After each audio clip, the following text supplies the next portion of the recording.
Estamos começando mais um Urecast. Dessa vez vamos trazer pessoas ícones. Vamos falar um pouco sobre Yu-Gi-Oh!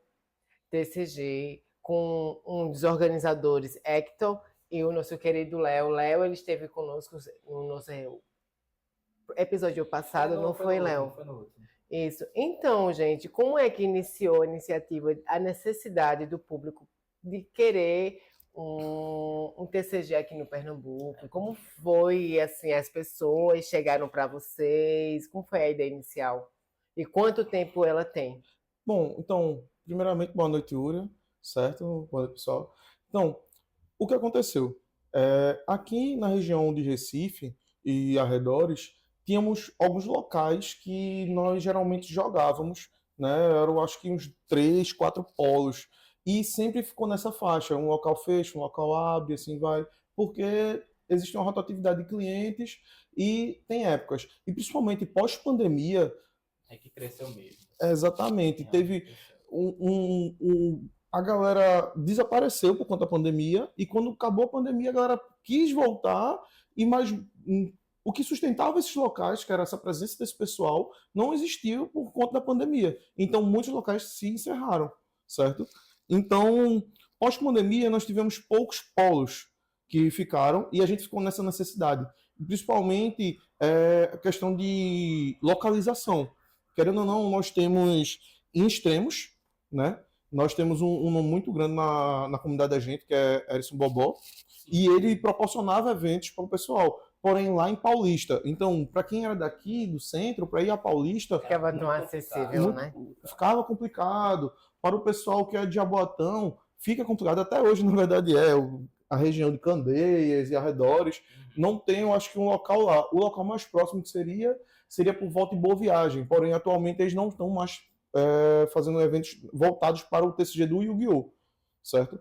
Então, um belo dia, um cara, muito gente boa, ele não está aqui hoje, certo? Mas ele pensou e fez, cara, eu vou fazer isso daqui funcionar. E ele conversou com outro cara muito gente boa que também não está aqui hoje, que é Lucas e Romulo.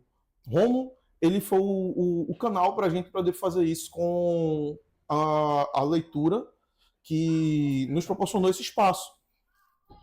E então Lucas e Romulo começaram esse sonho de fazer a CR, que seria o Circuito Recife. Proporcionar eventos, torneios, visando toda a comunidade, do iniciante ao competitivo. Porém, para a gente atingir um grupo maior, eles fizeram, vamos começar apenas com torneios e depois a gente vai pensando mais em eventos. Então, foi seguindo alguns meses, isso começou em Foi maio, não, foi abril, isso, na verdade, foi abril, assim, março para abril, começando esses eventos. Foi aí que eu entrei, em abril para maio, e comecei a tocar um evento junto com eles, e chegou o Robson também. Então, nós quatro, desde maio, vamos dizer assim, a gente fechou essa equipe para fazer esses eventos funcionarem aos sábados, há um tempo atrás. Devido a algumas situações de questão de espaço, agenda, locação do espaço, realmente, nós tivemos que procurar até outro local. E também porque nós conseguimos atingir um público que nós queríamos, e nós queríamos mais público. E lá a gente se sentia um pouco preso, muito dentro de uma forma, vamos dizer assim, sabe? A gente não podia inovar, a gente não tinha espaço para trazer coisas diferentes, e ficou uma coisa meio engessada. E a gente queria ter mais liberdade e, ao mesmo tempo, poder agraciar mais a comunidade. Então, a gente aproveitou um processo de mudança de ambiente e entramos em contato com a Coffee Gang. Sentamos com o Alisson, com o Daniel, e trocamos uma ideia. Também conseguimos um apoio muito forte de Rafa Card Shop, na verdade, também muito conhecido aqui na região metropolitana. E eu acho que é nível nacional, né? Porque a loja dele atende a todos, né? Então, nós criamos uma parceria entre a CR, a Circuito Recife, a Rafa Card Shops e a Coffee Gang. E a gente conseguiu um espaço muito legal. Atualmente a gente está conseguindo bater torneios com 32 pessoas, por que não 33? Para a gente fazer 33 ou mais, a gente precisaria de um controle maior, sabe?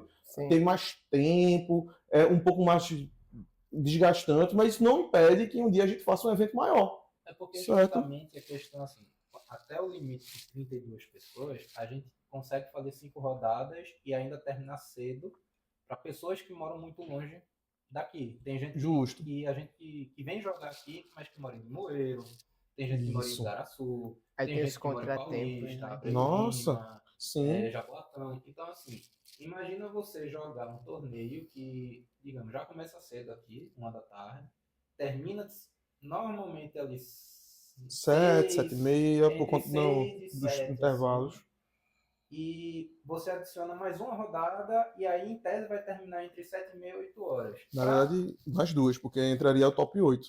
É verdade, mais No duas. caso, aumentaria. Aumentaria Isso. o número de rodadas. Você falou, né? 32 jogadores na lista, mas também vocês têm uma lista de espera. Isso. E aí, como é que funciona para o pessoal entender? Então, a lista de espera funciona na seguinte questão. Durante a semana, nos organizamos para primeiramente ver quem é que vão ser os pilares desse evento. Como assim os pilares desse evento?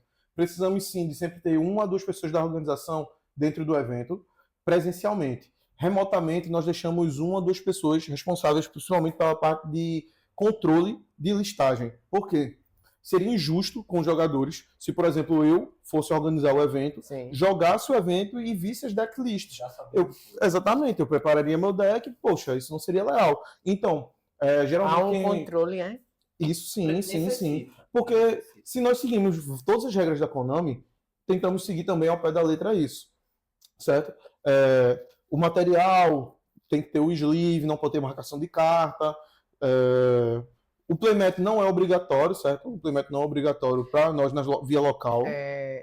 Sleeve, você poderia mostrar para o sim. pessoal, explicar um pouco sobre os sleeves, porque a gente O fala sleeve- por nome aí muita gente não O sabe o que sleeve, é. de maneira, vamos dizer assim, leiga de se falar, seria só o popular, na verdade, se falar, seria Uma capa protetora. uma capa protetora. Realmente, você tem aqui a carta por si só, que às vezes pode ter valores astronômicos, né? A gente sabe. E nós pegamos e protegemos ela com essa capa aqui, que é o sleeve.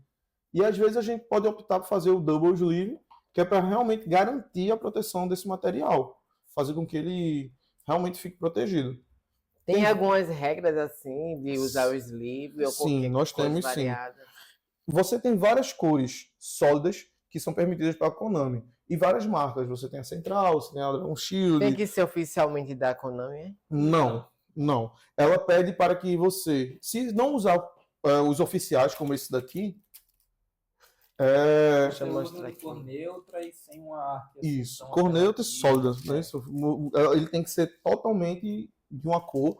Por quê? Evitar marcação de cartas. Transparente assim é permitido? Eles, salvo engano, eles não são permitidos. Por quê?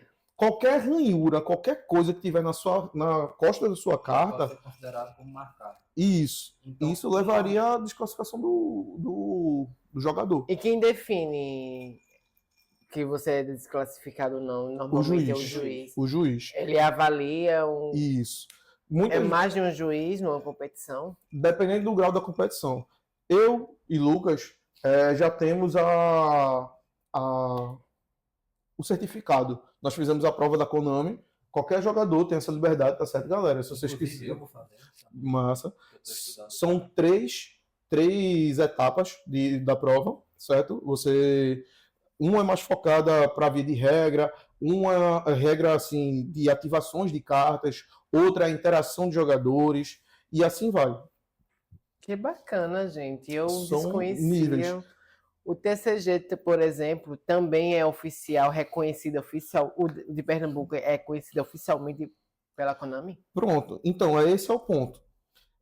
Nós somos reconhecidos pela Konami e, no caso, a Konami Latam. No caso, como eu fiz essa primeira etapa e eu não tenho assim, o nível avançado de inglês, espanhol, eu não vou me arriscar. Porém, pelo certificado que eu já consegui, eu já poderia muito bem me inscrever para tentar fazer, para quando tivesse um campeonato sul-americano, eu ir lá, viajar e fazer, ó, eu vou me cadastrar como juiz, não como jogador, e participar do lá como juiz. Bacana, gente. Isso daí, Certo. literalmente, eu desconhecia. Que bacana. Eu e Lucas, a gente Parabéns. promoveu essa ideia entre nós, porque fez, pô, se a gente quiser fazer o negócio funcionar corretamente, vamos tentar fazer o mais via de regra possível. Que até uma das coisas que aconteceu, me falaram foi, antes de começar isso, para tu dizer isso aqui, tu tinha que ser juiz. E o contra-argumento que eu tive foi, eu já sou juiz. Justamente. É o contra-golpe, né? Foi exatamente, né? O response. Cartinha do Uno, tá ligado? O response. É. Mas no Yu-Gi-Oh!, se não me falha a memória, tem uma carta, acho que é Trap, que ela devolve o ataque pro inimigo. Algumas cartas, elas têm essa possibilidade. Justamente, a mais clássica é essa, cilindro mágico. Essa mesmo, sai. cilindro O mágico. mágico tem parede dimensional. Se eu não me Ela engano, tem que essa mesma habilidade ela tem a também. mesma habilidade, só que a questão é, o ataque, ele, em tese, não é devolvido. O ataque, quem sofre o dano é o seu adversário. Então ali ainda conta como Executa um ataque direto para você, Isso. só que quem recebe todo o dano é o adversário. Eu acho essa interessante. Ela, assim, ela é antiga, não é uma carta tão fácil de ser achada. É rara.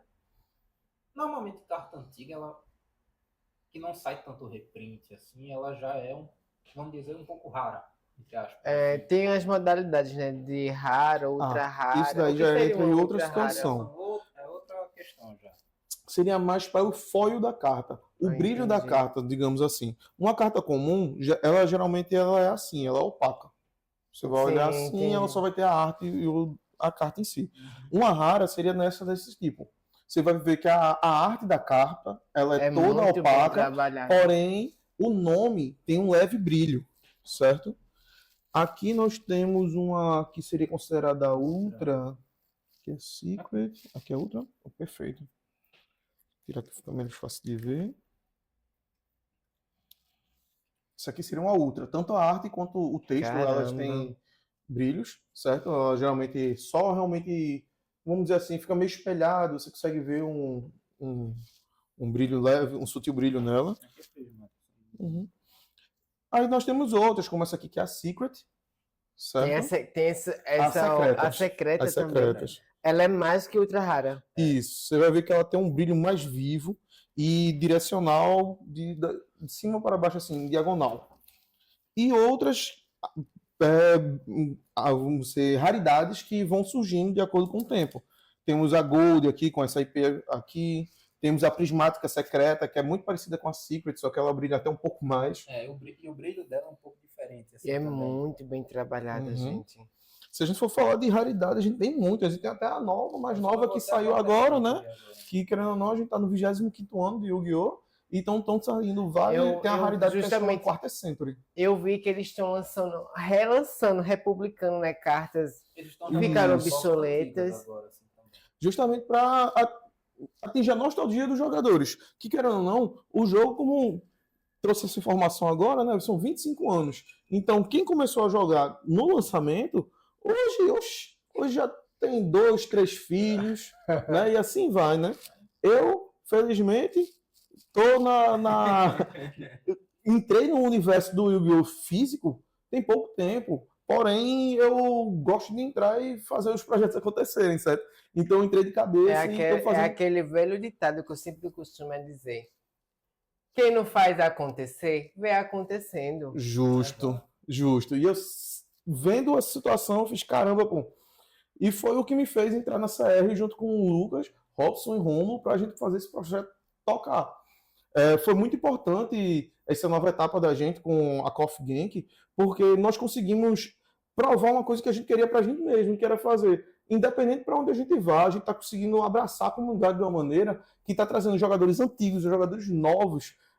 A gente está criando agora um novo projeto para iniciantes e foi aí que a gente chamou o Léo para dar esse apoio, que o Léo sempre foi um cara que sempre foi muito presente e tal. E eu sempre quis trazer ele mais para perto, para a equipe da gente. E só que a gente já era tão fechadinho, a engrenagem já tá rodando assim, que fazia, caramba, como é que eu puxo o cara sem, fazer... Mexer na estrutura. Sem minha estrutura. E quando veio esse projeto dos iniciantes, eu fiz, poxa, esse é o momento. Rafael... Oportunidade. Chega assim, ó. Tanto que assim, eu, como o Hector já falou, eu sempre vou tanto para Geek como eu venho para cá. Mesmo que eu não venha jogar, mas eu venho para cá, tento ajudar o máximo que eu posso. E aí foi durante o CR, lá no Rio Mar, que eu conheci Hector. Que aí a gente começou a trocar mais ideia e tal, essas coisas. E aí quando veio para cá, na verdade terminou lá, eu até falei para ele, bicho, se precisar de ajuda para procurar um local, eu vou junto e tal, eu vou atrás também. Aí veio para cá e do mesmo jeito, me botar à disposição, vou falar, ó, se precisar de qualquer coisa, eu tô aí, então não sei o quê. E aí, quando veio essa ideia desse projeto, aí ele até já falou comigo no privado, bicho, te arrastei e te botei. Então eu falei, beleza. Tranquilo, pra mim é Eu tranquilo. disse, você não tem nem escolha, não você tem já nem está, escolha, entendeu? Foi já está. intimado. Literalmente. Já Aí coloquei dentro. eu só olhei Já- assim e falei, pô, perfeito, tá ligado? Eu já queria meio que estar ajudando assim e pra mim foi só lucro, entendeu? Aproveitando aqui a deixa, pessoal, tô aqui com o pessoal do Yu-Gi-Oh! E todos os domingos a gente ocorre aqui campeonatos. Isso. O TCG ocorre aqui todos os domingos, periodicamente, semanalmente, né? Isso. Então, assim, você que não conhece ou conhece, queira jogar, tipo, eu não sei jogar, não sei por isso. Eles estão aqui com o projeto iniciante para justamente amador, para quem não sabe, Isso. para aprender a desenvolver. Venham para aqui, para a galeria se encontra, a cafeteria se encontra na Galeria Capunga, aqui no Derby, de frente da Faculdade Uninasal. Um bloco A, né? Um bloco A aqui na frente. Isso. Então, assim, não perca a oportunidade. Você quer vir. Ah, mas eu não tenho um deck para jogar. Não seja por isso. A gente empresta aqui um A deck gente para tá você disponível, jogar. no Disponibilizamos no evento um deck para você jogar também. No evento a gente vai estar disponibilizando alguns decks, assim, que a gente mesmo, por ter carta sobrando, então a gente conseguiu fazer alguns decks. Tanto eu, como o Hector, como o Rafael, ele vai trazer decks aqui para deixar, para justamente quem não tem deck. E quiser começar, né, aprender. Quiser aprender, quiser entender como é que é o jogo, vai ter disponível e vamos tentar dar o máximo de suporte para poder a pessoa gostar do jogo e querer também adentrar nessa comunidade. Então, que querendo ou não, como eu falei, o jogo ele já tem 25 anos de mercado. Então tem muita gente que joga o jogo há muito tempo. Tem jogadores aqui que vêm jogar torneio. Pronto, o campeão, acho que do penúltimo torneio, Rodrigo, ele joga o jogo de 8 a 10 anos atrás, ele já jogava aqui no Recife. É jogador oficialmente da Konami. De competidor, tal. É do time dos Obelisco, que é um time muito forte, né? Eles têm levado muitos torneios aqui da região e também os regionais, né? Porque, querendo ou não, nós chamamos aqui de uma local, que seria um espaço menor, onde pessoas do bairro vêm jogar e assim vai. Existem torneios de nível maior, que seriam os regionais, os nacionais e os mundiais, né? Os YCS, né? E os WCQ, que são os mundiais. Então, chegam a ser nível de jogadores muito bons que nós temos aqui na região metropolitana, certo? Não é porque que temos um público de 32 que a gente não possa atingir mais ao longe, entendeu?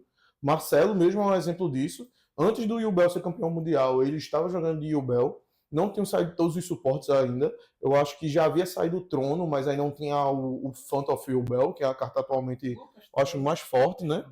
Mas eu queria dar uma enaltecida em Marcelo, que Marcelo chegou a jogar o Nacional e ficou no top 32.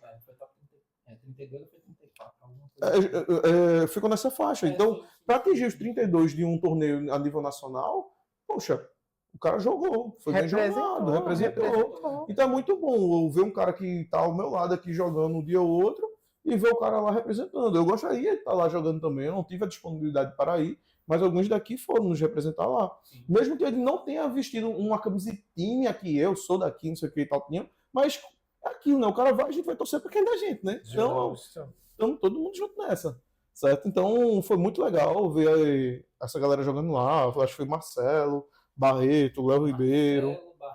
Léo Ribeiro, Carlos China foi também. Isso. São nomes, eu acho que foi. são nomes bem conhecidos da comunidade da gente daqui, que são de times daqui, certo? Que existe o Obelisco, existe o Magma, existe o Dragon Slayer, entre outros. O Ratue, certo? São vários times que tem por Esses aqui. times competem como se há rivalidade.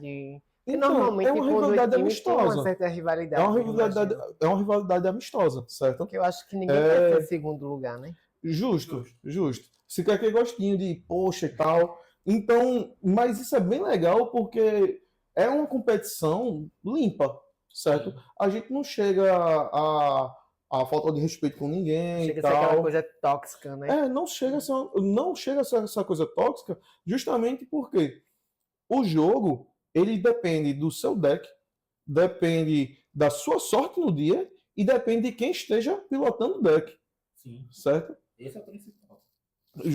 Esse é o fator principal. Porém, além de ser o fator principal, o que mais acaba desenvolvendo no final é a sorte, porque, querendo ou não, 40 cartas, que é o mínimo, né? Às vezes a gente abre Eu aquela imagino mão. que 40 cartas não deve ser suficiente. É o suficiente. É aí Só que tá. que, assim, tem muita situação que Assim. Você, ó. Não, então, se é o assim, não é suficiente. Não, é porque, assim, 40 cartas É mais que o suficiente, na mais que verdade. suficiente. Esse mais que suficiente que atrapalha a gente. Porque a gente às vezes quer que aquela carta específica venha na mão e ela não vem justamente porque tem 40 cartas. Tentamos enxugar o máximo possível na visão competitiva. A gente tenta enxugar sempre as 40 cartas Pra porque ficar a o mínimo matemática fica a nosso possível. favor. Para ficar o mínimo Certo. possível e que na matemática, proporcionalmente, a sua carta tem uma proporção maior de vir na sua mão. Só que nem isso às vezes ajuda. Justo, Então, justo. Tanto que até um sábio uma vez me disse, talvez quando ele assistir ele vai saber, que ele, ó, tu vai sediar 7 cartas. Não, mas eu não quero side 7 cartas. Sediar, o que é?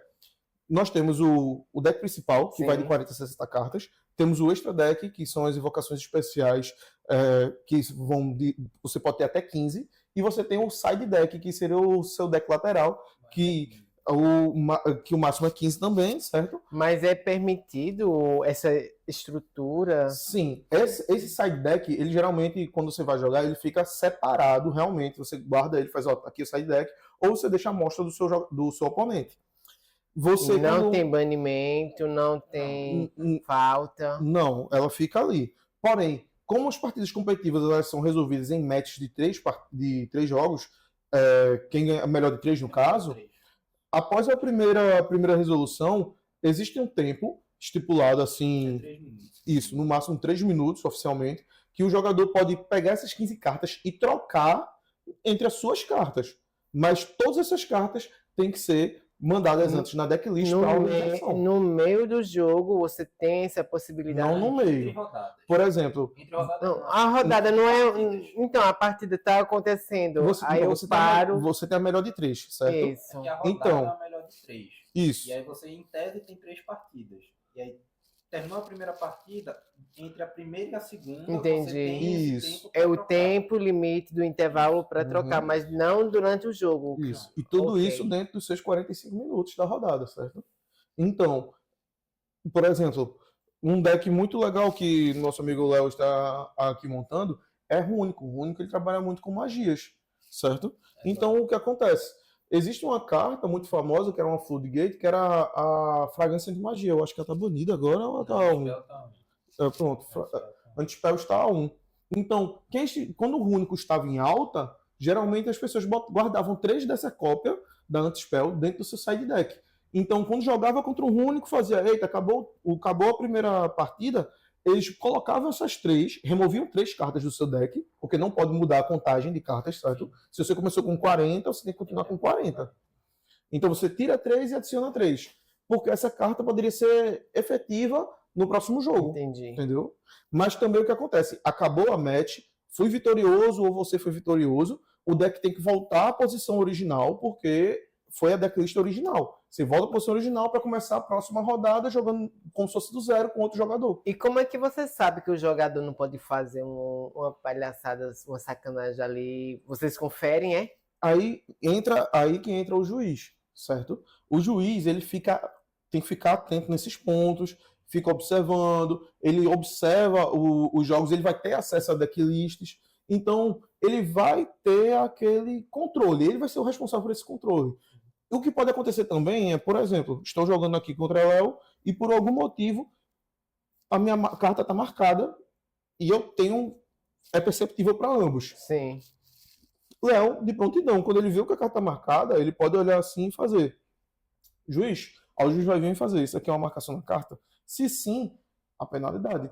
Porque Geralmente, nesse infringe as conceito, a regras. penalidade seria mais ou menos o quê? Olha, Punição, marcação, expulsão. eu acho que, salvo engano, ela já Da Game Law. é da Game Laws, o que seria uma derrota para o jogador. Ó, Porque na mesma afeta de uma hora- maneira muito grande o jogo, entendeu? Afeta de uma maneira muito grande.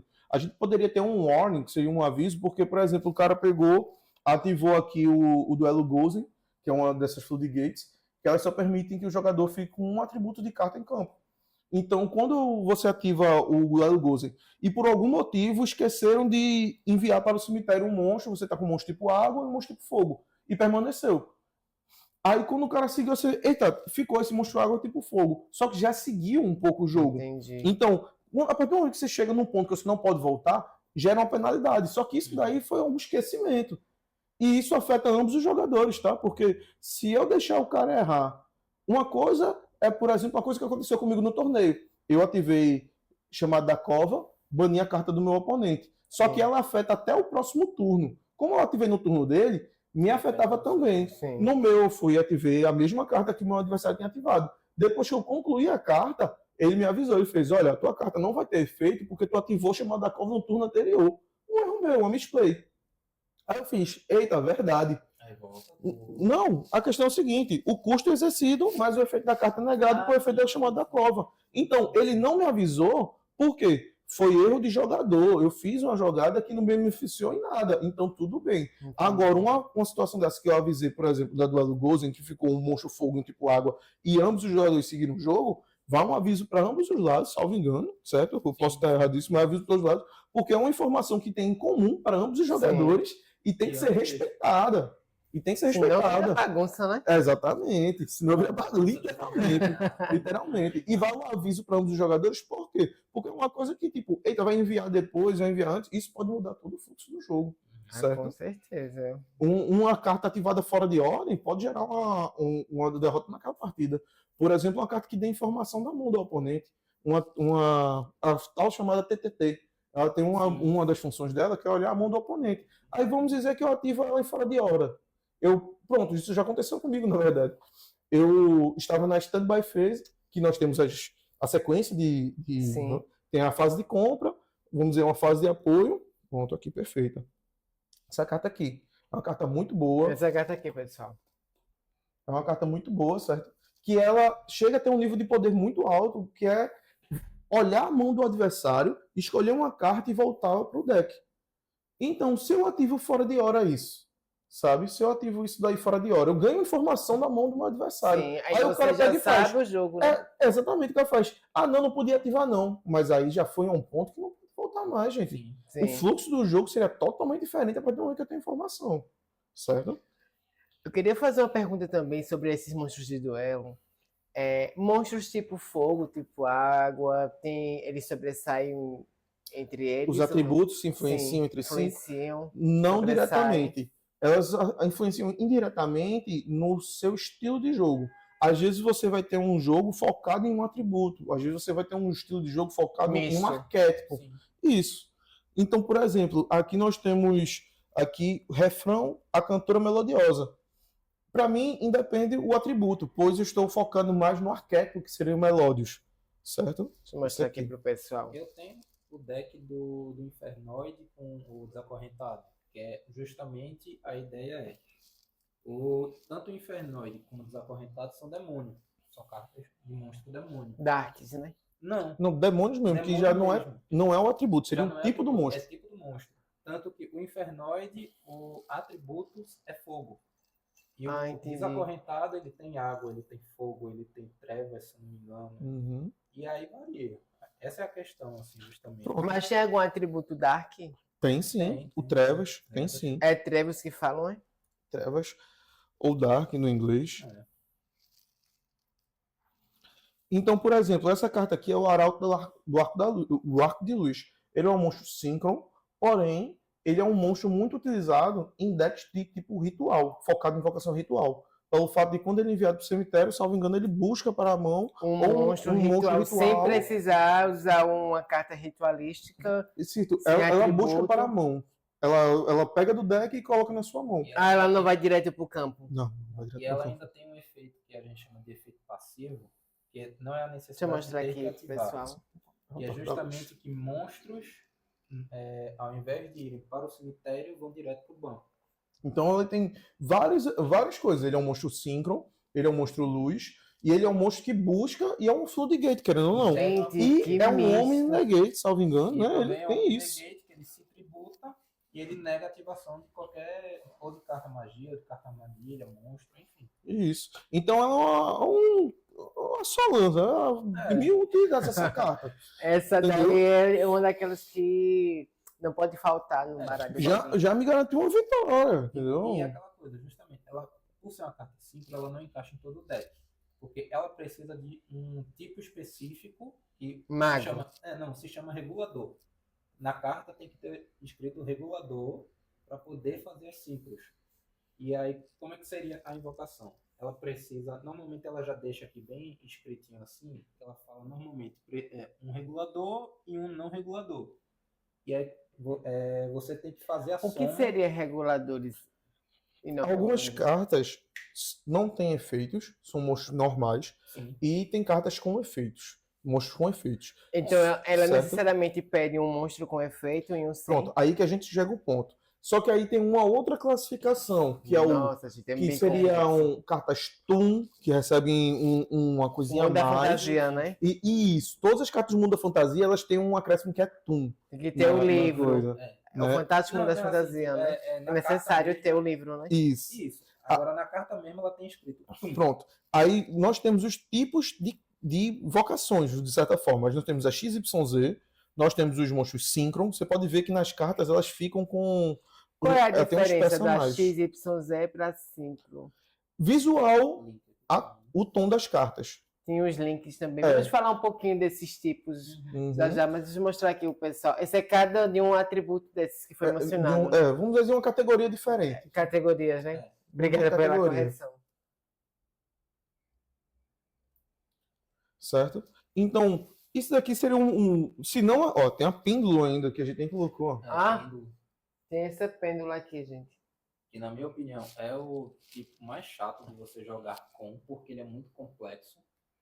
Mas também bem Mas jogado. Vocês acham que a Konami, ela acertou no pêndulo ou ela falhou? Aí já é uma questão relativa. Não, mas eu queria A falar gente pode sobre ser atacado e ao mesmo É. tempo elogiado, entendeu? entendi. É um É assunto bem delicado. polêmico, desculpa, pessoal, mas não. Aí a gente Mas é fala, porque eu gosto de fiz aqui. polêmicas.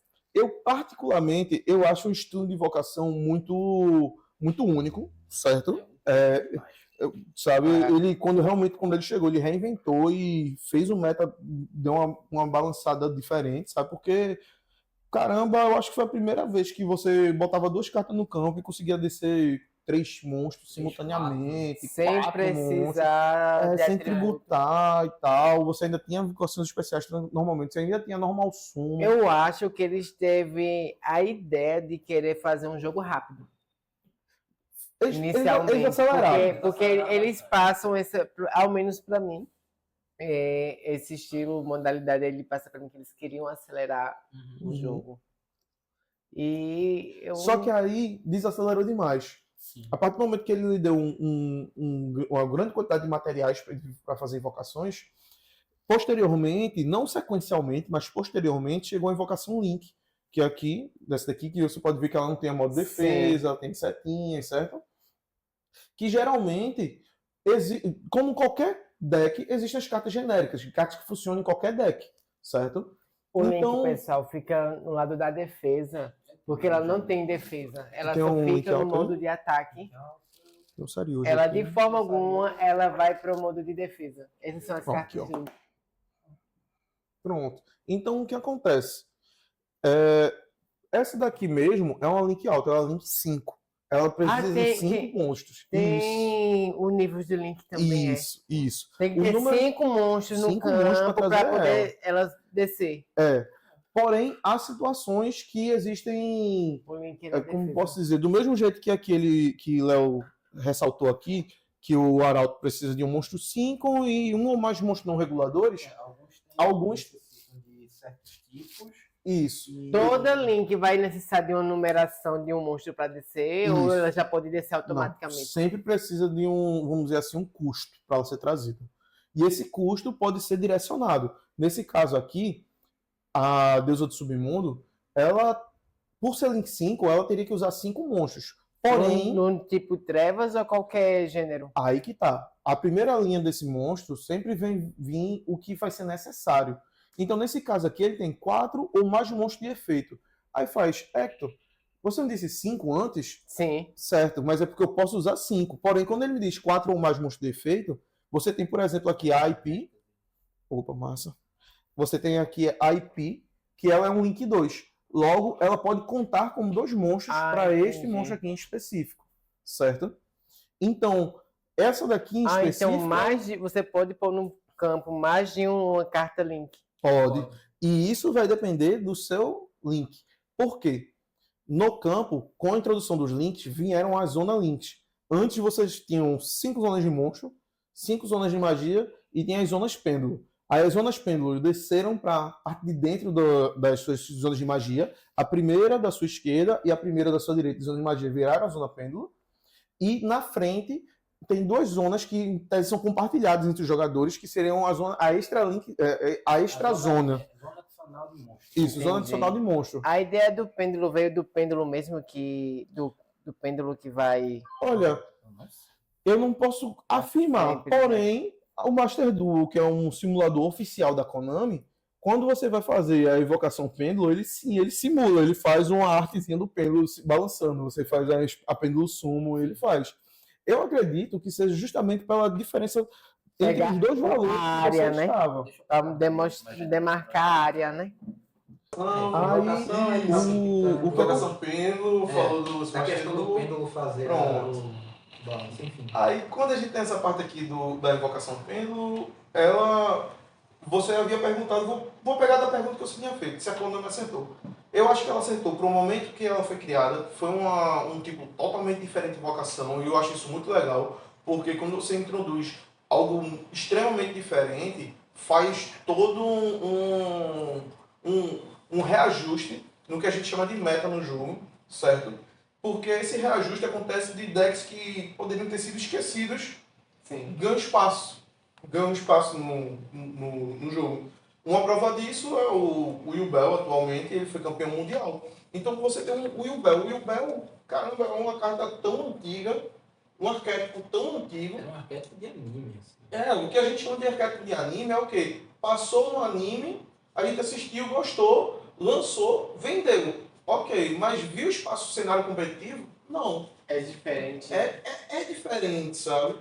Por exemplo, outros decks. Nós temos decks muito grandes, como o grandes em quantidade de adoradores na comunidade. Porque, querendo ou não, mesmo que a comunidade com o Yu-Gi-Oh! Seja muito grande, temos uma comunidade muito grande competitiva, o que realmente existe são adoradores do jogo e anime. A nostalgia que esse jogo traz pra gente, certo? Então, Mago Negro, Dragão Branco, são ícones, certo? Se você procurar cartas que sempre oscilam nos valores, os maiores vendas da Konami praticamente estão em alta. Prova disso aqui. Ano passado saiu uma Mega Team, na Mega Team saiu um arte novo do Mago Negro. Arte nova não, um print novo do Mago Negro e uma arte alternativa do Dragão Branco e do Dragão Negro. Vendeu. São as cartas mais caras das quartas sempre do ano passado. Elas são raras, não.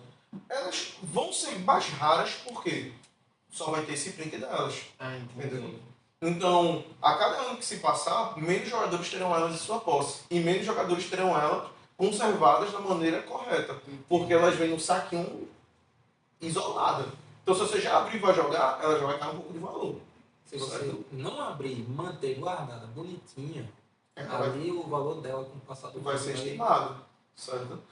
E uma questão assim, que como ela foi lançada no ano passado, essa Mega Lata, ela ainda está no mercado. Com, assim, mais dois anos, 3 anos, essa lata, ela já vai ser jogada meio que de escanteio pela Konami. Essas megas latas que você fala é o que você. O recipiente que você põe no deck, é? Não. Não. Onde a gente guarda, a gente chama de deck box, certo? São as caixas de realmente para você guardar seu deck. As Mega Latas são um jeito da Konami de juntar, em tese, tudo que foi de importante durante o ano. Tem coleções, assim. Isso, de coleções durante o ano. Um ano ela faz. As cartas que foram mais vendidas, tiveram mais sucesso. Tem coleções que tiveram mais impacto. Isso. Ah, entendi. Isso. Que tiveram mais Durante impacto. um ano. Não é nossa, é durante um ano. Aí ela pega coleções específicas, junta tudo e faz uma venda no final do ano, por volta de setembro, outubro, que é a Mega Lata. A Mega Lata geralmente ajuda os jogadores menos competitivos. Não menos competitivos, mas pessoas que investem menos no jogo. Porque, por exemplo, nós tínhamos. Financeiro menor. Exatamente. Ou não vem a importância do investimento tão alto no jogo de imediato. Uma carta muito cara que estava atualmente, que era o Chaos Angel, quando ela estava há 2 meses atrás, ela beirava os R$300. Uma cópia. 400, Isso, é uma carta muito boa e estava beirando R$300 a R$400. Agora eu consigo achar, o Rafa Card Shops, tá, gente? R$90 na loja dele, salvo engano. Acho que é um Então, pouquinho nessa mais, faixa. não um pouquinho mais, mas é Eu acho que R$90 estava Typhoon, que também é uma carta que estava muito procurada. Typhoon, pronto. Não tá com Zeus aqui. Zeus é outra carta que é XYZ. Só que meio que elas são. XYZ é o que, gente? É essa carta, essa preta. As famosas cartas pretas, né? Isso. XYZ, pronto. Aqui é o Zeus. Aqui. E o Typhoon é como se fosse o. É meio parecido, mas são Ele diferentes, é pessoal. o arquirrival dos Zeus, vamos dizer assim. Entendi. São cartas deuses, né? Não. São cartas. É porque assim, o Yu-Gi-Oh! Ele tem como se fossem histórias, tem as lores Entendi. de certos arquétipos. E os Zeus e o Typhoon, eles têm como se fosse uma história. Que eles são rivais. E aí. Tem uma animação da Konami, até que ela lançou nos 25 anos, que mostra justamente os dois lutando contra. Né? E aí. Um tem um efeito. Ambos têm um efeito semelhante. Né? Só que a Typhoon ela era mais impactante pro meta do que o Zeus também é impactante, só que ele tomou um reprint antes. Então ele acabou caindo. É um reprint, Léo. Reprint. Reprint digamos, como é que é? Imprimir novamente. Uma outra impressão. Correção, tá, gente? O Chaos Angel no Rafa tá a 120. Provando o que eu falei. Sim. Uma carta de 300 e 400 reais foi a 120. E geralmente é uma carta que você usa uma unidade, no máximo duas. Então não fica tão longe. Tridente. Nossa, o Tridente foi incrível. O Tridente estava a 500 reais. E agora Uma única Uma unidade. unidade de carta. E hoje isso ela tá porque o Tenpai Dragon, ele é um deck que faz sincro na fase de batalha, por conta dos efeitos das cartas. E essa carta, ela lhe possibilitava atacar 3 vezes. Só que tem uma carta do Tenpai que, assim que ela é destruída, o mesmo monstro ataca 3 vezes. Sem perder o turno. Sem perder o turno. E qual é a questão do Tenpai? A carta campo do Tenpai, ela, assim que é destruída na fase de batalha, você pode escolher. O nível, né? Esse aqui é justamente o Tridente. É o Tridente. O dragão que a gente está comentando. E aí A na carta fase de era batalha, 500 reais. era 500 reais.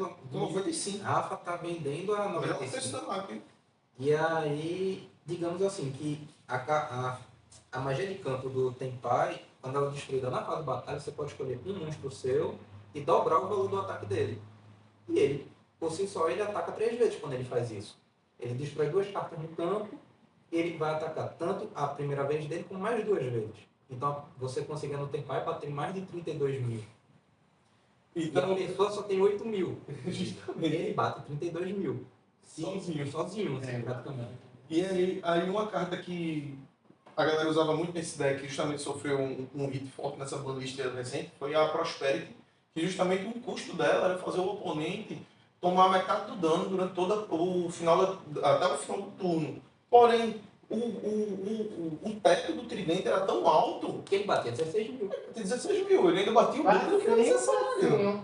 E é porque o tridente era o final do combo, Era o né? final do combo. Então ele já Durante tinha o passeado o combo. cara antes. Durante o combo já tinha passado dos 8 mil e o tridente só E fechava. nessa situação você não tinha como destruir, banir. Aí que entra aquela situação que a gente está falando do metagame. O metagame tem vários jeitos de você construir sua estratégia de deck. O Tenpai, ele se consiste em jogar em segundo player, deixar o primeiro jogador jogar e ele colocar cartas de remoção. Como aqui, nos adiantou aqui, ó, Buraco Negro, que destrói todos os monstros no campo. Inclusive os meus também, né? Isso. Porém, você se iniciar com ela, você só ativa e vai limpar o campo do adversário. O seu não vai sofrer. Exato. Entendeu? Um espanador para resolver floodgates, como essas daqui que a gente tinha mostrado antes. Seria o quê? Cartas São contínuas? cartas que, assim, elas são cartas contínuas, não necessariamente contínuas, mas elas são cartas que impedem o adversário de fazer certas ações ou até travar o adversário. O que normalmente, Ela tem um símbolo aqui, ó. decks que tem muito floodgate normalmente são único, tem muito floodgate, pronto, tem o deck de dinossauro que tem uma carta em específica que ela é um floodgate, que é a Miscellanossauro, que você descarta ela e o seu adversário não e os seus monstros não pode ser alvo nem de carta nenhuma, mas assim. Então praticamente ela é uma floodgate que vem na sua mão, você descarta, pronto, acabou. Entendeu? O adversário não tem nem como responder. O Yu-Gi-Oh! Tem milhares de cartas no seu arsenal, né? Então são tantas estratégias diferentes que você às vezes não sabe como que jogar. Porém o metagame, a metacall, né, o que vamos dizer assim, alguns decks acabam sendo repetitivos. Então você começa a se preparar para jogar contra eles, entendeu? Então essas floodgates ajudam para quem está jogando em primeiro a atrapalhar o segundo jogador. De contrapartida, o segundo jogador tem as board breakers, que seriam quebrar campo do seu adversário. Exato. Então entra aqui o Buraco Negro, a Raigeki, o Expandador de Penas das Arpias, são as mais famosas. Mas você tem muitas outras. Você tem a Tempestade de Relâmpagos, que tem é meio que uma união do Raigeki com a Expandador, você escolhe um ou outro. Tem aqui. Tem aí? Aqui outra. Ó, Rei do Negro, você tá banendo, eu não gosto. Fique tranquilo, tá? Questão de banimento de carta, como é que funciona, gente? Como é que funciona? Dentro de uma certa janela de tempo, não definido pela Konami, essa aqui também também é uma board breaker. E quem é que define? Então, a Konami, por que eu disse não definido pela Konami? Porque o OCG e o TCG são dois mundos diferentes. A gente compartilha do jogo, porém o TCG não mexe com o OCG não mexe com o TCG. A menos quando a gente chega no Mundial, que é uma coisa diferente. E aí já é uma própria playlist que a Exatamente. Konami ela faz assim para ter certinho, para não ter interferência, tanto do TCG quanto do OCG. Então ela fica fechada naquela. Então, o que acontece? Eles avaliam o que está sendo jogado. Por exemplo, o Yubel foi campeão mundial, certo? Massa, ok. Mas antes do Yubel ser campeão mundial, existiu o lançamento de uma coleção que saiu, os Fiends Meet. Eu acho que foi na Infinite Forbidden. Infinite Forbidden, foi em junho. Julho, não foi? É final de junho e início de julho. Pronto. Chegou a Info. A Info trouxe a engine do Fiends Meet, que é uma engine muito resiliente. Se você colocar ela na maioria dos decks, ela vai rodar sem atrapalhar o outro deck, que é uma coisa que é muito complicada. Por exemplo, esse deck que tá nessa caixa é o Dark World com o Danger. Eles têm uma sinergia, um objetivo de um é ser descartado, e o objetivo do outro é descartar cartas da mão. Então elas fluem. Porém, se eu colocar Dark World e Feras de Cristal, não faz sentido nenhum a sinergia entre eles. Você tem que saber conhecer bem as cartas. E isso pra você poder vai pensar. gerar a sua estratégia. Então o Fiends Meet, ele consegue entrar em vários decks sem atrapalhar o outro. Então, o que acontece? A Konami anunciou, fez, olha, o OCG já estava na terceira banlist deste ano, eu salvo engano. Saiu outra agora, não foi? Saiu ontem, não, saiu ontem, foi hoje, mas ela vai ser aplicada só no dia 1º de outubro. Aí, Então, oficialmente, você ainda consegue usar. isso. Até a data limite. Mas isso no OCG, tá? Então o que aconteceu? No TCG, eu acho que este ano a gente só tinha tido uma banlist que foi em março. É massa, saiu agora, no final de agosto. Foi. Aí a gente se manteve por muito tempo, muito mais tempo que o OCG. A OCG teve outra banlist antes de a gente ter outra da gente. E isso foi errado, de certa forma. Sim. Porém, Conforme, chegou um aviso né? da Konami dizendo assim, ó, fez, nós queremos ver o impacto dessa coleção nos torneios, né, a nível mundial realmente, né, para ver como é que é a reação das cartas no imposto da galera, para eles saberem o que mexer para deixar mais justo o jogo. Então, foi um tempo que acabou fazendo com que, na época, o Snake Eye, que era um deck muito forte, Permanecesse no permanecente, exatamente. E a queda do Snake Eye, que poderia acontecer, virou uma onda porque o Fiend Smith veio. E ele ficou muito mais resiliente, muito mais poderoso. Sim. E contrapartida, o Fiend Smith deu uma força a outros decks. Ele entrava no Labyrinth, ele entrava no Wimbel, ele entrava. Não sei se o cara quiser jogar no Tempai, ele entrava também. Você acha. Saudável. Não, mas assim. Saudável é uma boa. Mas é que você entrou, era algo meio semelhante. Mas menos impactante, porque saudável saudável foi não muito. Eu acho Foi saudável. Eu não acho saudável. Eu não acho saudável. Achei muito bruto, gente. Por que eu não acho saudável? A partir do momento que você coloca uma engine dessa que faz com que todos os decks tenham uma força, porém uns decks abusam dela. Sim. Ele fica muito resiliente, ele fica resiliente demais, a ponto de o outro deck, por mais que ele use Board Breaker, por mais que ele use Hand Trap, por mais que ele use tudo que ele tem disponível, o deck não para. O deck não para. Ele continua fazendo as coisas e você acaba que termina com o adversário termina com um campo que você não vai conseguir jogar. Exatamente. Então, E assim, saudável. Para mim, o Yu-Gi-Oh! É um jogo competitivo? É. Mas é um jogo que precisa de dois jogadores. A partir do momento que você tem uma engine que joga sozinho, literalmente você não precisa ser o melhor jogador do mundo. Lembra que a gente falou? Deck, jogador e sorte. Pronto. Se você colocar um cone ali, o deck vai jogar. É automático. Aí você Uma carta que eu acho assim foi aquele Exódio o Imparável. Ele tem essa pegada, né? Ele é um deck muito bom. Porém, Mas ele é banido? Não. Não, Ele é oficialmente permitido. Exódio É permitido. é permitido. Ele Porque- é limitado a As peças, os braços e as pernas, mas a cabeça ela é. Cabeça, Eu acho que é um. Acho que é também. Depois. Mas assim, é porque outro dia aqui aqui chegou um jogador, né? E trouxe o Exódia não separado, ele trouxe o novo, né? O Imparável. né? Eu fiquei passado. Ele é muito poderoso, mas entenda que ele tem que fazer muita coisa para fazer aquilo. Imagina você não precisar fazer praticamente nada para ter aquilo. Pronto, Nossa. é o que acontece com alguns enguines que estão no jogo. Então, a Konami ela fica observando, vendo aqui e tal, faz, ó, isso Nessa daqui a gente dinâmica. tira, isso aqui a gente volta, tem carta que vem e volta, por exemplo, o Colossus. O Colossus ele reinou por um bom tempo com o Deck to the Dragon, porque ele tinha uma mecânica muito forte, que era, enquanto ele estava no campo, o adversário não poderia adicionar cartas na mão sem ser na fase de compra. Ele é como se fosse essa carta aqui, que é a Draw, que ela é uma hand trap, que ela, quando o adversário adiciona uma carta à mão, que não seja por compra normal, você descarta ela e o adversário, naquele turno, nenhum dos dois jogadores podem adicionar mais cartas à mão que não seja por compra normal.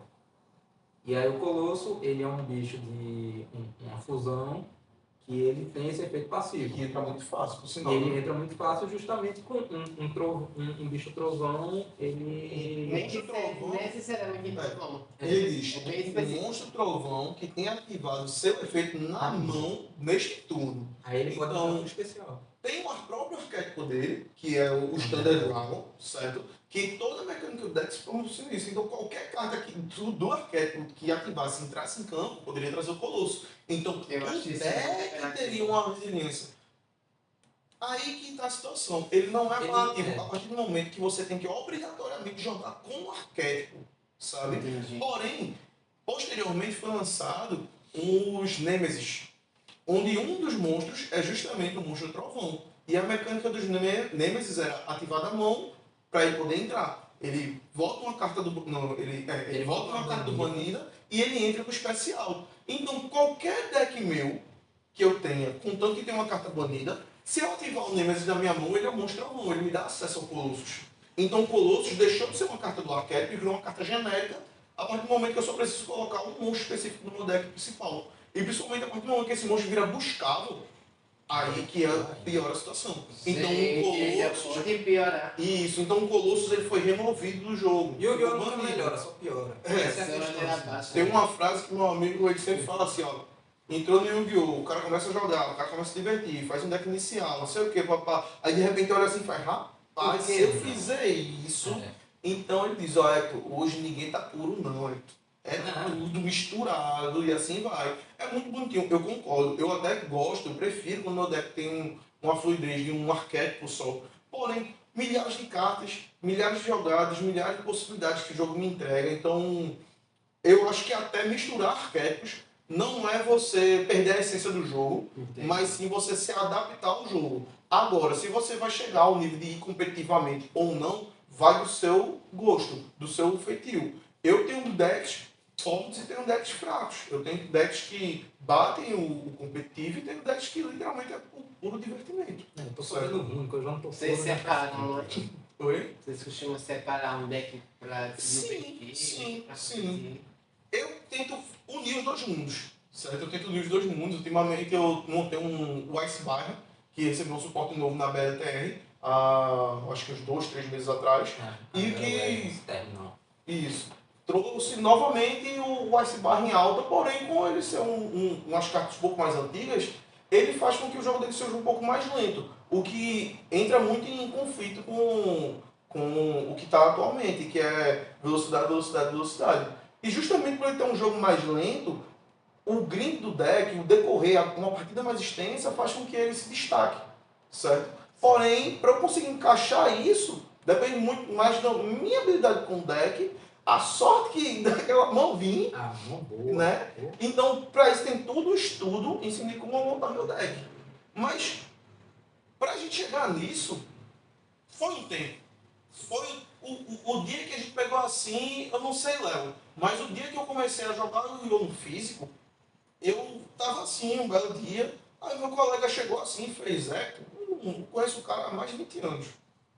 O cara pegou assim e fez, meu irmão, tava assim na internet, vi esse negócio aqui e comprei, ó. Aí quando eu olhei, ele comprou 3 decks oficiais, né, que vinha uma caixinha assim, era o do Joe e do Yu e do Kaiba, sabe? Pronto. Aí eu acho que é da Batalha da Cidade. Pronto. Aí eu olhei assim e fiz, caramba, que nostalgia boa. Tava procurando um novo hobby. E eu fiz, cara, eu acho que eu vou começar a jogar Yu-Gi-Oh! E comecei aos poucos, comprar uma carta ali, uma carta aqui, montar os decks do jeito que eu queria e dos arquétipos que eu conhecia. Eu comecei a evoluir nisso por conta de uma carta. Uma carta me fez começar a misturar decks, começar a procurar coisas novas no jogo. Que foi o seguinte, eu fui montar uma build seria uma construção de cartas para você fazer no seu deck, certo? E quando eu fui construir o meu deck, eu vi uma carta que era Cidadela Autômata, que ela é um monstro máquina terra que ela fica se reciclando. Aí eu fiz, caramba, meu deck de engrenagem antiga é praticamente todo máquina terra. Essa carta encaixa tão bem, e a partir disso eu vi que tinha um estrutural dessa carta. Aí eu fui e comprei o estrutural dessa carta. Quando eu comprei o estrutural, meu amigo fez, tu jogou dinheiro fora. Não, mas não sei o que e tal, dinheiro. Aí eu vou fazer esse deck funcionar. Aí eu fiquei jogando com o deck, joguei. E sem ser do Wish Machine que a galera chama, que é juntar justamente máquina. Foi justamente. Arrumei uma build que fazia um estrago legal.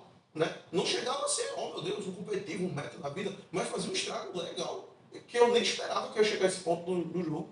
E foi quando eu me senti satisfeito. Porque eu, a partir de uma carta, eu fiz, caramba, eu posso chegar tão longe assim, eu montei um deck por conta de uma carta. Mas para isso você teve que estudar, conhecer todas as Olha, cartas, foi um processo. O cara que me deu um embasamento para a minha build final, então o que aconteceu? Do Wish Machine, Eu não jogava If Machine, mas porém, essa carta me deu para montar o Cidadela. No deck de Machina, no caso, né? Que eu descobri o arquétipo a partir daí.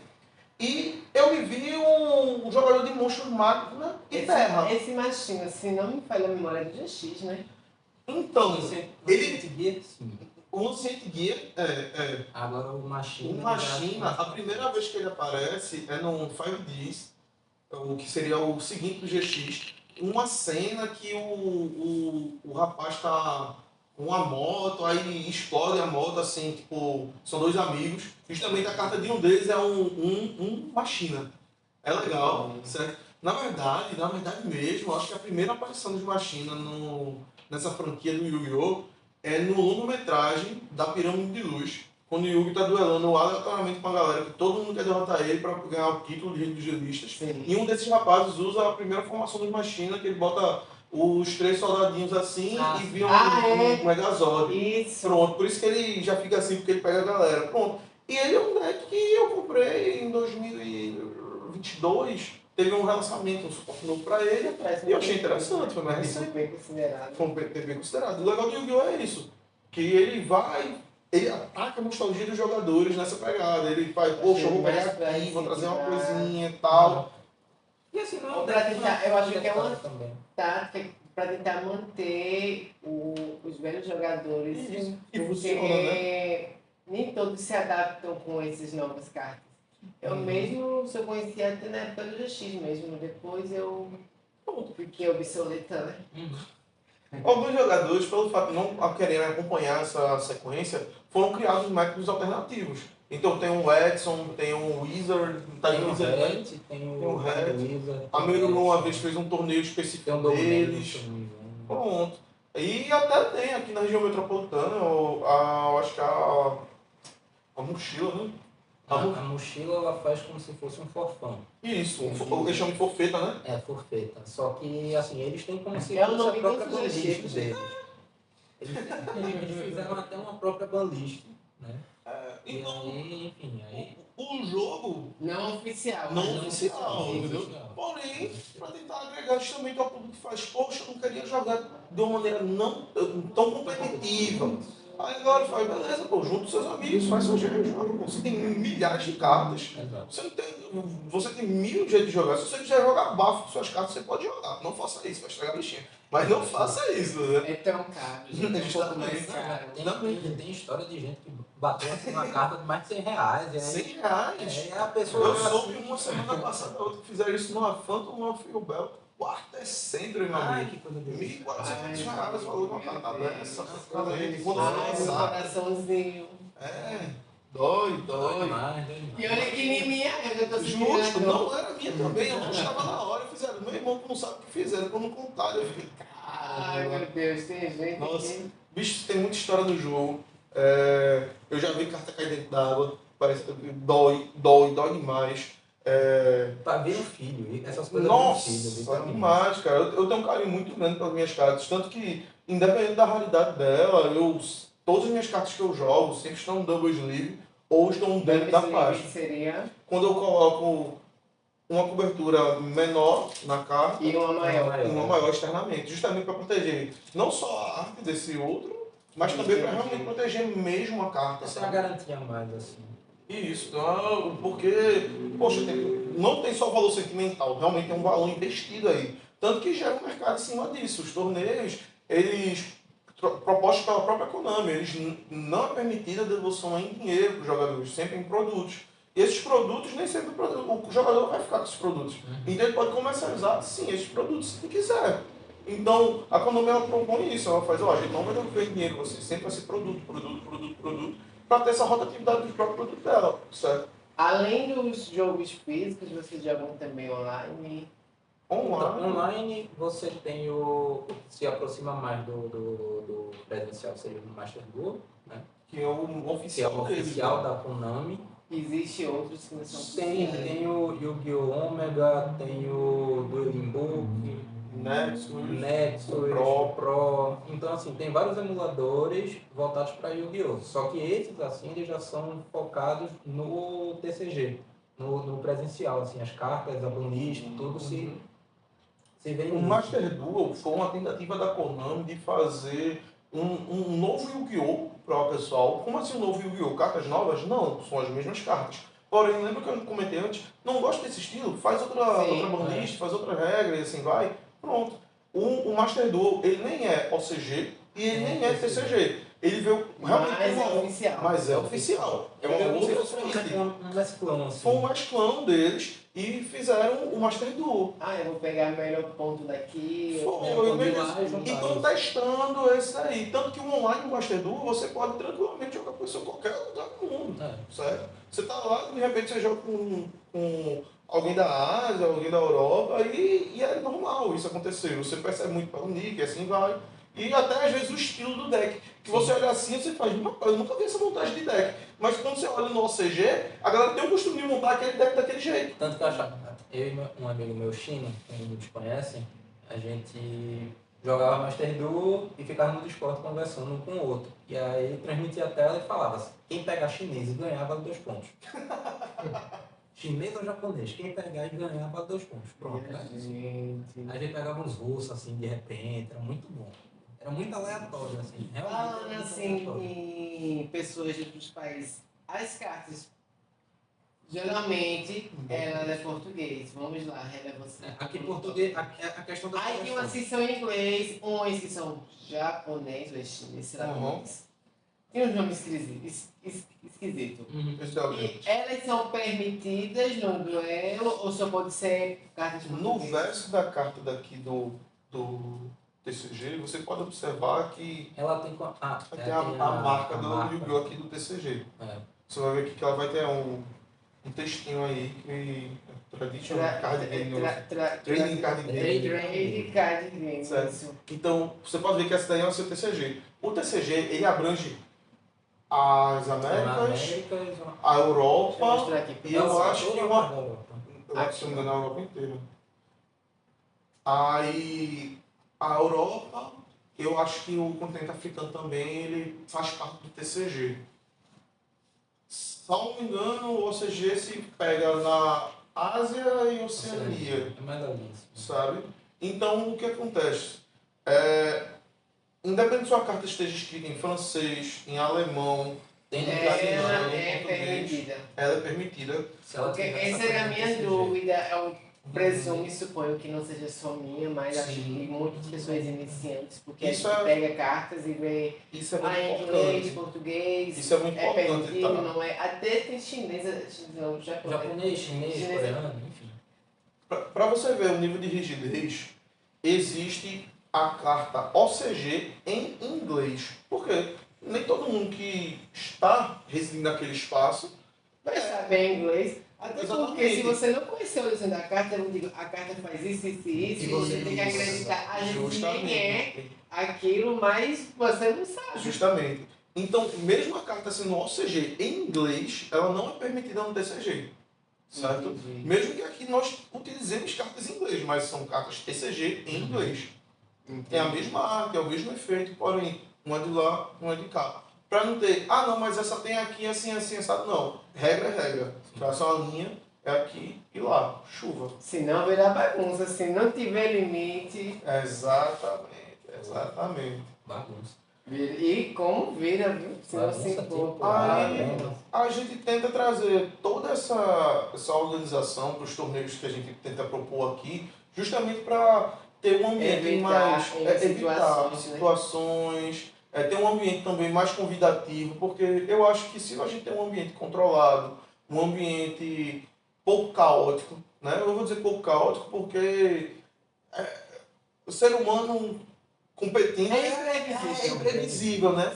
Pessoas são Pode imprevisíveis. acontecer de um grito ali, um grito aqui de repente Justo. e tal. Acontece, né? Justo, né? Mas Alguém já levou pro coração. Tem gente que rapaz, pro coração. Tem gente que às vezes vai. Ah, ele acabou do... Assim, Isso não é polêmica. Não, Não. meu mesmo, pro coração, eu não vou mentir. Já teve uma jogada assim que eu olhei que foi desleal. E principalmente depois, quando o cara falou, eu percebi que ele realmente fez dessa maneira porque ele queria. Né? Ele fez na maldade assim. Aí eu olhei assim Aí eu fiz bom jogo e bom torneio, porque dali eu fui desclassificado. Se eu tivesse ganho dele naquele momento, na verdade, se eu tivesse empatado com ele, eu era classificado. E justamente por essa situação que ele fez, que ele viu que ia empatar, ele pegou e forçou um não empate por jogar em cima dentro das regras, sabe? Entendeu? Foi uma baita sacanagem, né? Foi, né, e tal, tudinho. Porém, como a gente falou, tem a galera que liga mais pro competitivo e tem a galera que não liga. Como eu não ligo tanto pro competitivo, eu olhei assim e fiz, eu não vou morrer por isso, né? Justo. Porém, no Sim, outro sim. torneio, quando caiu eu e ele na net, Já estava mais preparado. eu tratei o cara totalmente diferente. Como é tratar diferente? Não é o cara Destratado, ser ranzinho, não. É ser, já que ele uma das técnicas que ele fazia era justamente interagir muito com o jogador para custar o tempo, entendeu? Distrair, custar o tempo e tal. Cortei a interação, que na verdade esse seria o mais interessante do competitivo. No competitivo é um jogador aqui, jogador A, jogador B, você não precisa nem saber quem é o cara. Foi até uma conversa Sem que eu tive. diálogo, né? Sem diálogo, jogo a jogo, certo? Agora, quando você tá no local, já tá na quinta rodada, você sabe que não vai topar, Sim. a gente joga até bebendo. Ou até terminou sua partida e ia da mesa do lado, e tranquilo, porque você também. Sim, Interação. já não está mais na competição.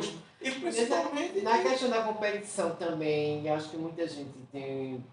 Porque assim, normalmente, inicialmente era 4.000 pontos de vida, atualmente foi para 8. Era 2.000, foi para 4.000. Era 2.000, foi para 4.000, 8.000 e atualmente está quanto? Permanece Não, eles não quiseram Não. aumentar de 2 em 2 como estavam fazendo. Se eles fossem dobrar para 16, O tempo era maior. Nossa, Aí os monstros iam ser cada monstro 10.000, 28.000, justo. para diminuir. Eu tenho um monstro que eu gosto muito dele. Ele não é muito efetivo em relação ao competitivo, mas ele chega aos seus 11.000 tranquilamente e saudavelmente. É o Sobre Marshall dos pistolistas. Perfeito aquele monstro perfeito. Ou Eu gosto muito dele, gosto Tá muito chegando dele. numa flutuação dessa, Né? faz muito estrago. O novo Exódia mesmo bate 18.000. Muito fácil, muito fácil. Nossa, no primeiro ataque no primeiro jogo que eu joguei com o Exódio desse, Depois dobrou, depois. eu fiquei olhando assim, eu fiquei, rapaz, tem freio não, é foguete. Ele começa assim, ele começa 8.000. Literalmente imparável. Aí daqui a pouco tu olha assim, aí ele ativa essa carta. Aí o que ele faz? Eu vou equipar tudo nesse Exódia. Beleza, passa. De repente 18.000 de ataque. E você fica com isso. É rápido demais. Piscou o olho. Gente, que é isso? Não faz sentido, não faz sentido. 18.000, como assim? Mas é como eu tinha comentado, várias estratégias, o seu conhecimento com o deck. Não porque o deck chega a um monstro de 18.000 que todo mundo vai fazer os 18.000 com ele na primeira vez que jogar. Exatamente. Isso tem a curva de aprendizado. E tem a estrutura também para ser mantida e montada conforme. E lembrando, você o jogo é de dois, né? Isso. Você tem a interação do outro jogador. Então você já tem que. Assim, quando você entra no competitivo, isso eu tô tirando por exemplo, que eu entrei no presencial há menos tempo que é. E aí já era aquela coisa assim de você jogar. Eu jogava muito pensando só na minha mão. E aí, com o passar do tempo, eu fui entendendo que eu não tenho que jogar só pensando na minha mão. Eu tenho que jogar pensando no que é que o adversário pode ter. Porque é aquela coisa. Existem cartas hoje que justamente elas têm certas interações que lhe quebram o jogo. E então você já para e pensa, poxa, tem uma carta que se chama Nibiru. Que após você fazer 5 invocações, ela pode ativar o efeito, ela limpa o campo, entra ela e entra um token do seu lado. O campo que ela limpa é o campo geral, os monstros geral, ou só seu monstro, tanto o seu como o adversário. Quanto o seu. E ela cria como se fosse um token de um ataque, uma defesa gigantesca, e o bicho dele fica do seu lado. Entendi. Só que você não pode desvirar aquela carta naquele momento, porque ela foi invocada já. Então você não consegue usar aquela carta direito. E ela é uma carta do nível 11. Não é todo deck assim que consegue fazer um 5 no nível 1, um 5 no nível 12. E tem um Tanner 1, né? E um Tanner 1 ainda. Tanner 1 seria? Regulador level 1. Não é todo deck que tem. Babado. E aí você olha assim e você fica, rapaz, o que é que eu faço com isso? Não sei. E aí meio que você já para assim, se você só pensar na sua mão e não pensar que o adversário pode ter isso, acabou sua rodada praticamente. Eu passo. Há um ano atrás, eu acho que o Mecha que era o do Castira foi um deck muito forte que veio com uma mecânica totalmente diferente, com cartas banidas em face down, virado para baixo. Ele tinha justamente dois caminhos. Ele tinha o Castira Full Lock, que você começava a jogar para tentar atrapalhar seu adversário, travar todas as zonas, você conseguia travar as zonas. Ele tinha o objetivo de bloquear as zonas do adversário, fazer, tu não vai poder jogar monstro aqui, tu não vai poder jogar magia E eu não aqui. conseguia combater essa carta, não tinha nenhuma carta. Então, aí entrariam as hand traps, certo? Que são cartas que vocês estão na sua mão e você pode ativar geralmente em qualquer Na turno. mão, Isso, da minha própria mão. sem eu posso ativar. precisar. Sem precisar invocar o Mas monstro. isso é uma habilidade específica da carta? Isso. Isso. O que a gente chama de hand trap seriam armadilhas de mão, coisas que a gente não precisaria estar no campo para ter o Entendi. efeito. Gente, eu já sei que mudou tanta coisa na minha Tem época. uma carta Tá que muito é complexo. armadilha. Só que a armadilha na cabeça da gente seria o quê? A gente tem que setar a carta Exa- pra depois. Não, porque ativar. antigamente, lá, os jogadores Não, lá que de é o trás, comum, era é essa comum. configuração, Ainda é o comum. padrão Ainda é é comum. essa, Só né? que existe duas cartas Condições, que são condições. Três, pronto. A terceira eu não vou lembrar. Mas tem Impermanência Infinita, que é uma carta de negação. Ela nega a coluna na qual ela foi invocada e nega o efeito de um monstro. É contínua? Não. Só que qual é a É uma condição madeira dela? Qual é a condição? Você não tem, tem que ter o seu campo vazio. Aí ela pode entrar da sua mão, já ativando. Tem Confronto Justo, que você ativa ele no final da fase de batalha, independente de qual for o turno, tanto o seu como do adversário, você bota ela no campo, o adversário é obrigado a deixar até o campo ficar igual, de número de cartas. Literalmente, como diz, um confronto justo. Ele vai igualar o seu número de cartas do seu jogador, do adversário com o seu. Só que nesse momento, como você ativa só tem uma, Então, você vai fazer com que o cara fique com uma só. O cara pode ter, sei lá, 12 cartas no campo, assim, que são as 10 magias, ou 5 magias, 5 monstros, uma zona adicional e uma magia de campo. Dessas 12 ele tem que escolher uma para ficar no campo. Entendi. Entendeu? E essas outras que foram removidas, elas são banidas com uma face para baixo. É uma mecânica de banimento muito mais forte do que só um banimento. Exato. Cartas banidas para baixo geralmente não podem ser reaproveitadas.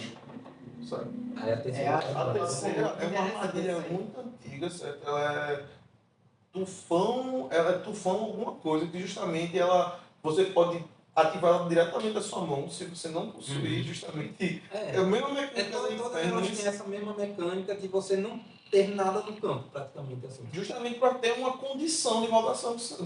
de utilização, que senão seria muito forte, certo? Então, pegando essa ideia do Castira, ele passou muito tempo muito forte, certo? Ele entrava e fazia isso, só que ele tinha dois caminhos. Ele tinha um caminho onde você fazia o full lock, você saía travando o cara todinho, e tinha o que eles chamavam de Arise Pass, que ele passava com o Arise Heart, parava na quarta invocação, justamente para não tomar a carta Nibiru, que estava em alta, aí passava para o oponente. Ela tá banida? Não, ela é a 3. O Arise, ele... No Nibiru. O Nibiru tá a 3. O Arais também tá... O Arise está banido justamente porque ele tem um sistema muito poderoso de jogo, né? Não, se Ele primeiro foi a 1. volta, Castira, só agradece, solta foco, solta tudo. Exatamente. Ele foi a 1. Ele foi a 1 rapidamente e depois ele foi banido porque realmente viram que ele era... Antes de ser banido diretamente, eles limitam... Diminuíram. Eles tentam diminuir para ver se vai resolver. Se não resolve, eles banem. Se a carta for banida de vez, é porque realmente ela estava, de certa forma, vamos dizer, ela poderia ser meio tóxica, sabe? Um exemplo muito bom é que, assim, tem o Infinito Proibido. A coleção saiu há pouco e trouxe o Fiendsmith. Qual é a questão? Existia uma carta no Fiendsmith que era Lacrima. O que essa carta fazia? Na verdade, ela já era muito fácil de ser feita e ela te dava um burn de 1200. O que seria burn? Seria tipo, você faz com que o seu adversário perca Pontos de vida sem combate. sem combate. Por efeito. Automaticamente. Você fazia isso aqui e deu 1.200 na sua vida. E qual era a questão? Só 1.200. Só 1.200. Apenas 1.200, né, gente? E aí qual era a questão? Muitos decks com Fiendsmith estavam ganhando tempo por conta dessa carta. e era muito tóxica.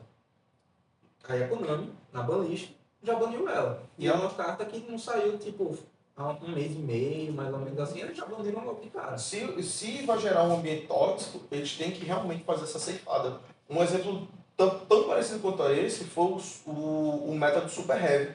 Sim. Quando eles lançaram suporte para os samurais super pesados, que era um deck bem antigo, bem esquecido. Tem um jogador que vem aqui nos domingos, inclusive, que ele joga com esse deck. Pronto. E ele tinha um monstro Link que era tranquilo. Você usava o efeito dele, você descartava um monstro e fazia especial summon de outro. Outros decks fazem isso muito mais fáceis, certo? Porém, quando lançaram um suporte novo, por conta essa jogada permitia um espaço absurdo que fazia com que você terminava com uma board quase que invencível, certo? Então, no OCG foi muito abusado isso, muito abusado mesmo. Quando veio para o TCG, a coleção lançou, teve o campeonato, menos de uma semana que foi banido, entendeu? Então, assim, às vezes eles realmente se preparam, entendeu? É babado, viu? Às vezes eles erram no ban, às vezes olha assim, banir o negócio e faz que você não entende, né? Mas tem outros que eles realmente acertam e é uma coisa que eu até tento falar. Eu faço, ó, independente de qual lista de banlist você for usar, qualquer estilo de jogo que você for fazer, tem um motivo daquela carta banida, certo? Entenda porque aquele tem um motivo daquela carta banida e a gente tem que respeitar isso. Nada é banido por acaso, né? Eu acho que o último ban assim, que a galera ficou mais tipo, meu Deus, não fez sentido, eu acho que foi o Linkuribo. Caramba, o Linkuribo, eu falo Caribo. É porque o Caribo que você conhece, no GX tem o DJ Caribo que tem essas áreas, né? Tem várias versões. Eles estão famílias, tem o Caribá, Caribé, Caribi, Caribol, Caribá, exatamente, Cyber Caribo, Rainbow Caribo, muitos. E tem o Linkuribo, que foi quando veio a geração dos links, veio o Linkuribo e o Linguribo. O Linguribo, ele pede exatamente o monstro Cyberso, nível 4 menos, se eu não me engano. E o Linkuribo, ele pediu um monstro genérico nível 1. O Linkuribo, quando ele ia para o cemitério, ele tinha um efeito rápido, enquanto ele permanecia no cemitério, que ele poderia tributar um monstro em campo de nível 1 e ele fazia a troca. Isso permitia aos jogadores extenders e às vezes até remover um alvo do campo. Por exemplo, o Snake Eye, ele tem, eu acho que o Poplar, ele é nível 1, você conseguia fazer isso com o Linkuribo, às vezes você quer um monstro no cemitério, então o Ponyx dos Fire King, você ativava o efeito dele, a pessoa em resposta fazia alvo no Ponyx, você pegava o Linkuribo no cemitério, tributava ele saía do campo, perdeu o alvo. Então, o Linkuribo em si não era roubado, ele sempre existiu. Sempre teve essa mecânica, só que foi tão abusado por ela, tipo pelo Snake Eye e pelo Fire King, que a Konami achou que deveria ter banido. E afetou outros decks não tem nada a ver. Por exemplo, o Altergeist, ele tem eu esqueci o nome, mas eu acho que é um Altergeist nível 1 que o efeito dele só é quando cai de cemitério. Então muitas pessoas fazem o quê? Normal Summon, Linkuribo. Ele caiu no cemitério e ativava o efeito. Né?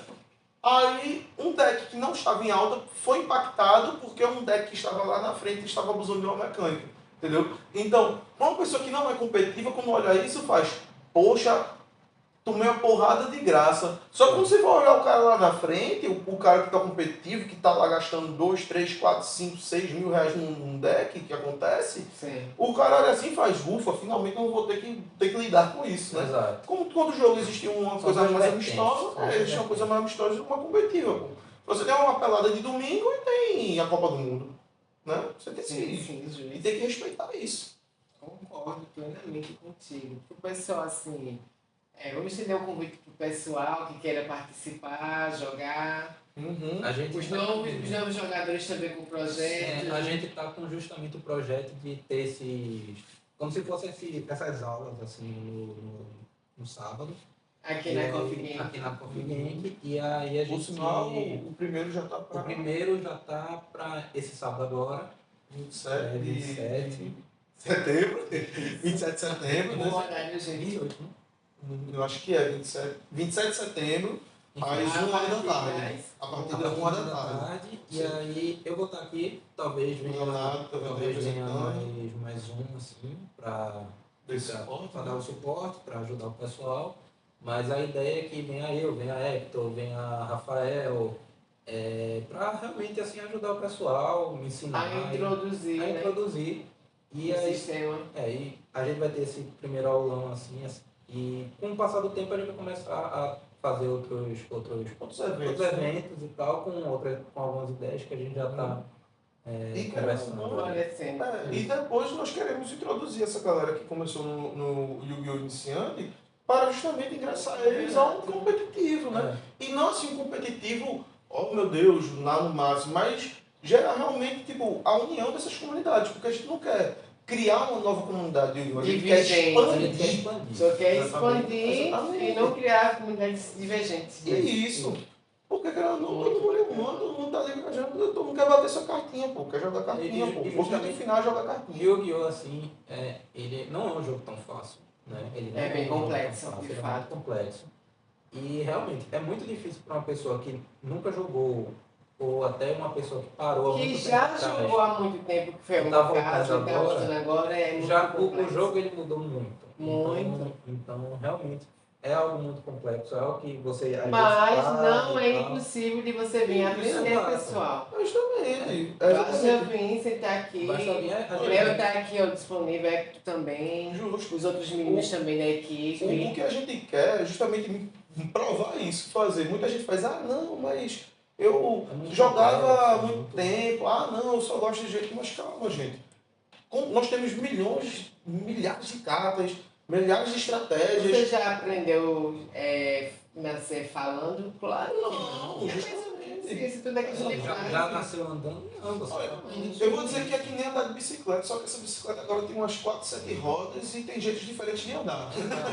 Você vai escolher o melhor jeito. Você foi foda. Apenas isso, né? Apenas isso. Isso. Exatamente. Mas a questão é a seguinte, quando a galera fala, tem 7 rodas sim, mas se você quiser andar com 2, ela anda. Então, se o Ela tende a ser mais maleável. Né? Exatamente. Por exemplo, a invocação mais antiga do Yu-Gi-Oh! Foi a ritual e em seguida a fusão. Isso. Ambas que foram já demonstradas na primeira temporada do anime, certo? Certo. A que gerou mais ênfase na fusão foi na época do GX, porque realmente a que eles queriam dar ênfase na primeira temporada, na primeira geração, era ritual. O Caos Negro, o Luxo Negro e tal, e foi encaixando para a fusão, e teve o GX que foi a fusão. Sim. Semana passada não, esta semana, já que o torneio foi no domingo, né? Sim. O nosso campeão foi justamente um rapaz jogando de Brandley, jogando contra um cara que estava jogando de Hero. Foi Pablo jogando de fusão contra um deck de Hero. GX. Exatamente. O deck do GX. Justamente. Suportes novos. Porém, foi um deck que surgiu daquela época. Foi um deck novo contra um deck em tese antigo, com suportes novos, certo? Ambos de fusão. Então não é porque você não conhece o Link, eu não conheço o Syndrome, eu não conheço XYZ. Os dois, o top 2 daqui foram 2 jogadores de fusão.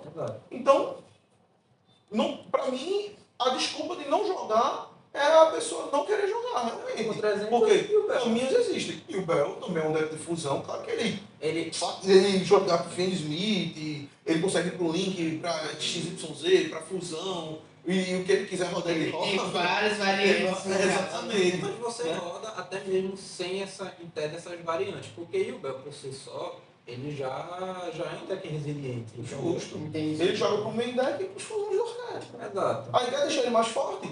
Ninguém tá por não. Joga Fênix no primeiro, joga Aí baixa a imunidade. joga um assunto já muito mais pesado. É babado. E você vai ter essas coisas. Aí é caso de polícia. É o que, rapaz?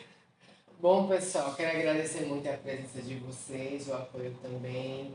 Estender o convite aí para vocês. Sábado agora, Vai rolar o evento, eu vou estar para os por aqui. iniciantes. Domingo tem o cast, o A gente tem um competitivo. competitivo, né? A galera que é mais hardcore, quer já jogar a partir de 1 hora, certo? Aí já é estresse. A gente tá aqui convidando você, pessoal, Tá para aqui vocês também. virem Eu aqui não tô por aqui, eu tô por aqui na também. nossa aclamada cafeteria, a melhor da cidade, né? Com Com certeza. certeza. E O a gente hambúrguer daqui é bom, viu? O hambúrguer daqui é muito bom. não só o hambúrguer, mas Hambúrguer, a especialidade do tem cardápio da gente. a bebida que deram aqui também, gosto bom demais. Não vou nem falar o que é que tinha mais nessa bebida, pra também não... Rapaz, Muito bom. Bom Então, demais. assim, eu quero agradecer a vocês, o convite está estendido, a gente fica localizado aqui na Galeria Capunga, aqui no Derby. É um local muito fácil de se encontrar, um ponto de referência é o Parque das Graças. Então, assim, também tem a Faculdade de Iluminação, que a gente literalmente de frente a ela, não tem erro. Eu conto com vocês, pessoal. Um forte abraço, um beijo para vocês. Valeu, pessoal. Tchau, tchau.